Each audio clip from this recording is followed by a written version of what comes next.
quase 270 quilos de alimentos foram apreendidos em fábrica de doces com lojas em shoppings de Porto Alegre, no dia 28 de maio de 2025. O motivo? Produtos vencidos e impróprios para o consumo por conservação em temperatura inadequada, embalagem danificada, falta de informações básicas nos rótulos, entre outros.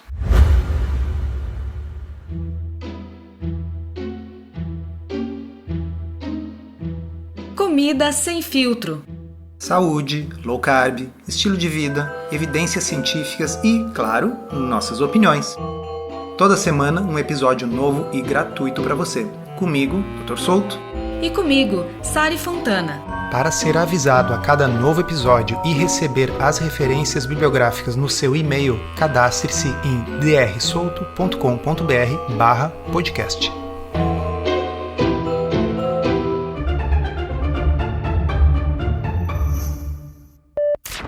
A ação ocorreu em uma indústria e em 2 quiosques localizados no Barra Shopping Sul e no Iguatemi, de Porto Alegre, responsáveis pela comercialização dos produtos.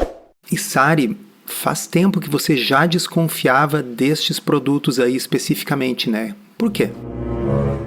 As pessoas me perguntam bastante a minha opinião sobre eles. E todas as vezes que eu tentei ir até uma loja para ler o que estava escrito nos rótulos das embalagens, eu nunca consegui. Eu encontrei produtos que têm uma lista de ingredientes tão pequena e borrada, bem naquele local onde é feita a selagem da embalagem, sabe? Onde ela é fechada, que fica impossível ler. Em outros casos eu percebi que as etiquetas com os escritos estavam assim borradas, sabe quando você passa a mão por cima e vai saindo a impressão? Então nunca foi possível entender exatamente do que os produtos são feitos. Eu, claro, tentei conversar com os atendentes das lojas, desses quiosques, e várias vezes eles não souberam me responder, mas em outras me disseram que os produtos eram feitos com maltitol. E as poucas coisas que eu consegui ler também já foram suficientes para me mostrar que as ordens das listas de ingredientes não fazem o menor sentido considerando a estrutura de cada produto. Como eu tenho noção da formulação desse tipo de produto, já que eu trabalhei por muito tempo em fábrica de chocolates, eu olho uma lista de ingredientes, eu vejo qual é o tipo de alimento e eu tenho noção se aqueles ingredientes que estão listados ali no início podem ou não ser os principais componentes de um produto. E na maioria das vezes, desses que eu vi, nada faz sentido. E tem uma coisa que eu sempre falo. Quando um rótulo me deixa em dúvida, eu deixo o produto na prateleira. Eu não vou comprar um alimento cujo rótulo não consegue me passar a mínima impressão de seriedade, de profissionalismo, de transparência. Se aquilo parece uma coisa que foi feita de forma amadora, e se o fabricante perde a oportunidade de fazer certo naquilo que ele é obrigado a fazer, que é imprimir os dizeres de rotulagem dentro do padrão exigido pela Anvisa, como é que eu vou acreditar que aquilo que está por trás nos bastidores está sendo bem feito? Porque a rotulagem é aquela parte da frente, é a vitrine, é o cartão de visitas. Mas se nem isso está certo, o que está escondido por debaixo do tapete? Além do que, para nós, nunca tranquilizou muito as situações em que a gente conseguiu efetivamente ler os ingredientes. Porque os ingredientes são um monte de amido com adoçante, maltitol, que dentre os polióis, né, xilitol, eritritol, o maltitol foi escolhido a dedo, parece, porque é o único que eleva a glicemia. Então, que tipo de vantagem esses produtos têm? Talvez uma das poucas vantagens seja o fato de que eles são produtos sem glúten para pacientes celíacos ou intolerantes, por exemplo. Teoricamente sem glúten, né? Porque até isso está sendo questionado e pelo que eu soube, foi isso que motivou as denúncias que ocorreram e levaram a essa inspeção da vigilância sanitária. A chefe da equipe de vigilância sanitária de alimentos informa que parte dos produtos foi inutilizada no local, enquanto outros foram apreendidos cautelarmente para adequação da rotulagem. Abre aspas. Amostras também foram encaminhadas para análise laboratorial para verificarmos a presença de glúten e lactose, já que o estabelecimento comercializa alimentos classificados como sem glúten, sem lactose e sem açúcar. Na reportagem do jornal, diz assim: Foram apreendidos 267 quilos de alimentos em fiscalização na fábrica e em 2 lojas em Porto Alegre. A empresa foi autuada por produtos vencidos, impróprios para consumo, por conservação em temperatura inadequada, embalagem danificada, falta de informação de que continham glúten e, por fim, falta de informação de validade e preço. Eu estou me detendo aqui na questão do glúten porque isso é uma coisa muito séria na legislação. Sari, dá uma palhinha para o pessoal, você que trabalhou na indústria, em indústria de verdade, não em fundo de quintal, o quão sério é o assunto dos alergenos. Bem, os alergênicos eles podem colocar em risco a vida das pessoas que têm alergias a esses componentes. Recentemente a gente viu uma notícia de que uma senhora idosa faleceu nos Estados Unidos por conta de um rótulo errado, um rótulo equivocado que não mostrava a presença de amendoim, mas o produto continha amendoim, ela consumiu e veio a óbito. Então as fábricas sérias que tratam isso com a seriedade que deve ser tratada, elas têm um controle muito rigoroso em todas as etapas do processo para garantir a isenção desses alergênicos no produto final. E é responsabilidade do fabricante fazer uma triagem desde o início e aprovar esses fornecedores, auditar esses fornecedores de cada ingrediente utilizado para garantir que não exista nenhuma quantidade do alergênico que ela vai declarar que está ausente. Na matéria do jornal, diz assim, a ação ocorreu após denúncias de consumidores que passaram mal após consumir doces vendidos pela marca. E embora a matéria jornalística não fale que a causa foi o glúten, mas em princípio a gente sabe que foi, primeiro porque os pacientes celíacos passam mal com quantidades muito pequenas de glúten. E segundo, né, Sari, porque a própria nota da empresa menciona isso. Acho que você pode ler aí para os nossos ouvintes. Eles publicaram nas suas redes sociais um esclarecimento sobre o uso de fermento com glúten. Por uma falha pontual, durante uma de nossas compras, houve o fornecimento de um fermento com glúten na composição, o que não condiz com os padrões da marca. Todos os produtos que utilizaram esse insumo adquirido no último lote foram prontamente retirados das lojas. Os processos internos já foram ajustados e continuarão a ser aprimorados para reforçar ainda mais o controle dos ingredientes utilizados. Lembrando, pessoal, que quando uma empresa coloca a declaração de ausência de glúten em um rótulo, isso significa que toda a linha de produção daquela empresa para aqueles produtos que têm essa alegação tem que ser completamente livre de glúten. É uma coisa extremamente meticulosa. Não é apenas o controle dos ingredientes, mas os utensílios, as instalações, nada pode ser compartilhado. Você não pode usar uma bacia, como a que eu estou vendo aqui na foto dessa matéria que foi divulgada, é literalmente uma bacia de plástico com uma caixa de um fermento desses que a gente encontra no supermercado, que tem glúten, que aparentemente está sendo usado para manipular os produtos que estão sendo fabricados. Nessa foto aqui, pelo que eu estou vendo, me parece muito mais uma cozinha do que uma fábrica. Então, é esse tipo de controle que você espera de uma empresa que não tem processos robustos nem na seleção dos seus fornecedores, tampouco nos seus processos de fabricação. Eu gosto muito de podcast, mas o que eu gosto mesmo é de escrever. Para conciliar esse hábito que demanda tempo com a minha vida profissional, eu criei a área de membros do meu blog. Nela tem conteúdo novo toda semana, além da interação com os leitores nos comentários. Se você se interessa por alimentação, estilo de vida e novidades científicas nessa área, considere assinar a área de membros. São apenas R$ 35 mensais e você pode cancelar quando quiser. Existe uma diferença muito grande entre uma cozinha e uma fábrica. Existe uma diferença enorme entre você fazer um alimento para o seu consumo, talvez da família, dos amigos, e fazer um alimento que vai ser embalado, rotulado e vendido em uma loja para o consumidor final, especialmente se ele for direcionado a um público que tem restrições alimentares, que tem alergias, que tem necessidades especiais voltadas a problemas de saúde. Então você não pode simplesmente ir para o supermercado, fazer compras, mandar alguém despreparado. Eu fico imaginando isso. Alguém com uma listinha indo num supermercado comum, comprando um fermento aleatório e levando para essa cozinha um pouco maior que a nossa, que a gente tem em casa, para fazer esses alimentos. E aí ninguém sequer olha o rótulo para ver se tem glúten no tal do fermento. Em uma indústria, seja ela pequena, grande, média, você não pode ter esse tipo de brecha. Não dá para flexibilizar a compra de ingredientes. Uma hora entra uma coisa, outra hora entra outra coisa, sabe? Senão vira essa festa da uva.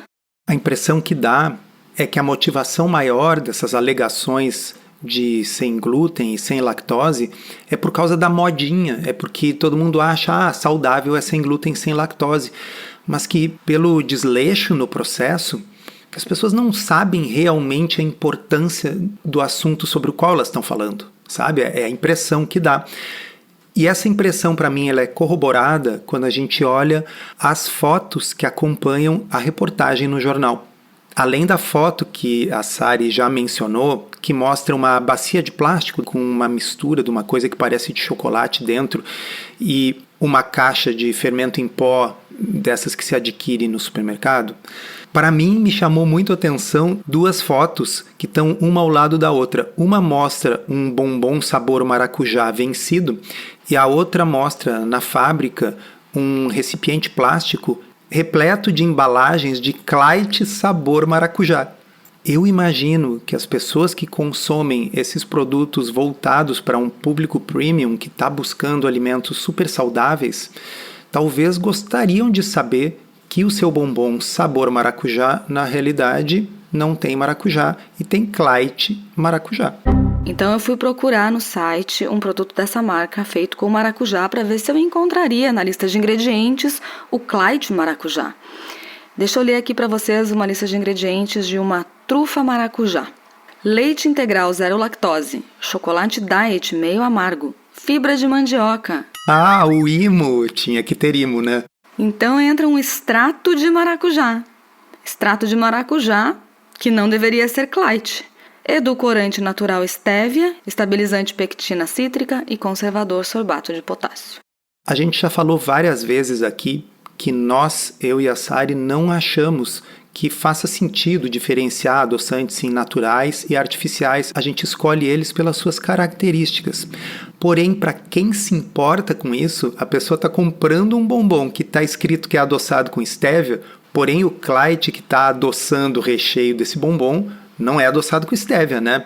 É adoçado inclusive com aspartame, que contém fenilalanina, que precisa estar rotulado também e não estava. É mais uma das coisas que fez a vigilância sanitária interditar a venda, por erros de rotulagem, erros básicos sobre glúten, sobre fenilalanina, etc. Os erros são grotescos, e se a gente olha esse bombom aqui, a imagem do bombom, a gente já vê de cara que o primeiro ingrediente não pode ser leite integral. É um bombom de chocolate. O peso do chocolate que vai por fora já é maior do que o do recheio, que não é feito só de leite. O recheio também tem essa fibra falsa de mandioca, que não é fibra, que é um carboidrato. Enfim, a tabela nutricional, nem vou chegar nesse ponto, porque se a lista de ingredientes já é essa bagunça, eu não sei de onde saíram esses dados das tabelas nutricionais. E quando eu falo em erros básicos, em amadorismo na confecção desses rótulos, eu encontrei aqui uma outra lista de ingredientes exatamente assim, ó. Framboesa, chocolate preto 50% cacau. Abre parênteses. 0 açúcar, 0 leite, 0 glúten. Fecha parênteses. Chocolate branco, abre parênteses. 0 açúcar, 0 glúten. Gente, o recurso de abrir parênteses em uma lista de ingredientes é utilizado para quando o fabricante vai discriminar os subcomponentes daquele ingrediente. Por exemplo, um chocolate que é feito de outros ingredientes e compõe mais de 25% da receita, ele deve estar com esses parênteses que listam do que ele é feito. E aí você não pode simplesmente usar esse campo para dizer que ele é zero alguma coisa. Não é para isso que serve. Serve para dizer o que ele tem, não o que ele não tem. A lista de ingredientes é positiva. É para isso que ela serve, para listar do que o produto é feito. Por exemplo, eu teria curiosidade de saber esse chocolate branco zero açúcar. Não que ele é zero açúcar, eu quero saber o que ele tem no lugar do açúcar. Eu já sei, tenho certeza que deve ser maltitol, não duvido até que tenha imo. Mas o ponto é como a Sari disse, o parênteses é para dizer o que tem, não para dizer o que não tem. Então isso aqui é muito tosco, tá? Não sei outra palavra melhor para descrever, é tosco. Se eu vejo isso numa lista de ingredientes, o que eu entendo? Esse fabricante não tem a menor ideia do que está fazendo. E aí a gente volta para o início do podcast, onde eu tinha perguntado para a Sari, você já não consumia esses produtos? E aí eu perguntei, por quê? É por isso, pessoal, porque quando a gente vê um rótulo todo errado, como é que a gente vai confiar no resto? E não importa se esse produto está sendo vendido num quiosque bonitinho lá no shopping caro, não importa se a sacolinha da embalagem é bonita, se tem um adesivo, uma etiqueta presenteável, não interessa. O que interessa é a gente saber o que tem ali dentro da embalagem, e isso deveria ser informado através dos dizeres de rotulagem. Porque aqui no Instagram eles estão escrevendo assim, sobre o suposto uso de açúcar nos produtos. Informamos que não utilizamos açúcares adicionados em nossas receitas. Ixi, aí já não sei, hein? Porque eu vi isomaltoglicosacarídeo, que a gente sabe que tem frações de açúcares adicionados. Eles continuam dizendo que todos os produtos são adoçados exclusivamente com adoçantes. No entanto, alguns ingredientes como amido e farinha podem apresentar açúcares naturais intrínsecos. Não, acho que não é essa a crítica, né? Acho que aqui está meio perdida essa defesa. Mas enfim, essa defesa é um exemplo clássico de um episódio aqui do podcast que eu recomendo que vocês escutem, que chama-se Zero Açúcar, Puro Amido. De que adianta o produto não ter açúcar adicionado e ser adoçado com adoçantes, com o emprego de Clyde, por exemplo, se a base desse produto é, na melhor das hipóteses, farinha de arroz, farinha de milho? Tanto faz, né, pessoal? Amido e açúcar, para fins glicêmicos, é exatamente a mesma coisa. A única importância de substituir a farinha de trigo por farinha de arroz ou amido de milho é por causa do glúten, que, como a gente viu, era uma alegação que também não estava sendo respeitada, né? E a empresa segue aqui no pedido de desculpas, dizendo que continuaremos fazendo tudo com o mesmo amor e cuidado, levando doces de qualidade e saborosos para os nossos clientes. Desculpa, mas se eles vão continuar fazendo tudo com o mesmo cuidado, então eu acho que significa que a gente não pode confiar, né?